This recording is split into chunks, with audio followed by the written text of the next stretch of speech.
ধন্যবাদ। আজ আলোচনা করব জিআর মামলা সম্পর্কে। আমি অ্যাডভোকেট বিপ্লব ঘোষ। হ্যাঁ, জিআর মামলা হলো জেনারেল রেজিস্টার কেস। আসলে অনেকে আমার কাছে জানতে চান যে জিআর মামলা হলে আসলে করণীয় কি, এবং অনেকেই ভীত সন্ত্রস্ত হন এবং ভয় পান, এলাকা ছাড়েন, বাড়িঘরে থাকে না, বিভিন্নভাবে বিভিন্ন উপায়ে আমাকে আসলে বলে।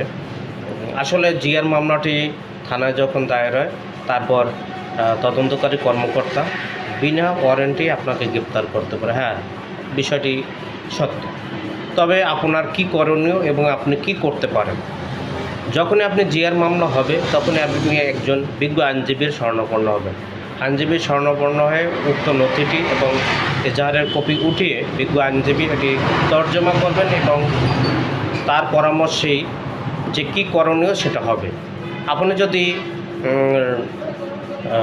বিজ্ঞ ম্যাজিস্ট্রেট আদালতে উপস্থিত হয়ে জামিন প্রার্থনা করতে পারেন এবং সেই জামিন প্রার্থনা বিজ্ঞ কৌশলের মাধ্যমেই, বিজ্ঞ আইনজীবীর মাধ্যমে তিনি আপনার পক্ষে আপনার যে সকল ডকুমেন্টস থাকবে, আপনি উক্ত ঘটনায় ছিলেন কি না, ছিলেন থাকলে আপনার অপরাধ কতটুকু, আপনি ছিলেন না, আপনার প্রপার ডকুমেন্টস ইত্যাদি ইত্যাদিতে আপনার পক্ষে সে জামিনের আবেদন করবেন এবং বিজ্ঞ আদালত জামিন মঞ্জুর করবে।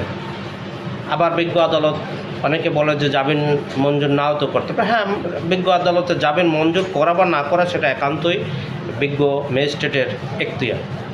হ্যাঁ, তবে বিনা অপরাধে কাউকেই কখনো আদালত কারাগারে পাঠায় না।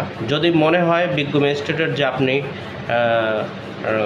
আসলে উক্ত অপরাধের সাথে সংশ্লিষ্ট এবং সেই মতে আপনার বিরুদ্ধে তথ্য প্রমাণ পায়, তাহলে আপনাকে সিডব্লিউ মূলে জেলা হাজতে প্রেরণ করবে। আবার আপনাকে সেই বিজ্ঞ আইনজীবী এরপর জেলা আদালতে প্রেরণ করার পরে আপনার আবার জামিনের আবেদন করবে। জামিনের আবেদন একটা পর্যায়ে আপনি জামিন পাবেন এবং জামিন পেয়েও যাবেন। তারপর আপনার মামলাটি যথাযথ প্রক্রিয়ায় চলতে থাকবে। তাই ভীত সন্ত্রস্ত না হয়ে আপনি যখন জিআর মামলা হবে, আপনি সাথে সাথেই একজন বিজ্ঞ আইনজীবী শরণাপন্ন হবেন এবং তার মতামতের ভিত্তিতে, তার পরামর্শে আপনি আদালতে উপস্থিত হয়ে, বিজ্ঞ ম্যাজিস্ট্রেটের কাছে উপস্থিত হয়ে আপনি জামিন লাভ করবেন এবং জামিন লাভ করার পরে আপনি একটি রিকল থানায় দেবেন। তাহলে পুলিশ আর আপনাকে গ্রেপ্তার করতে পারবে না বা আপনাকে হয়রানি করবে না। ধন্যবাদ সকলকে।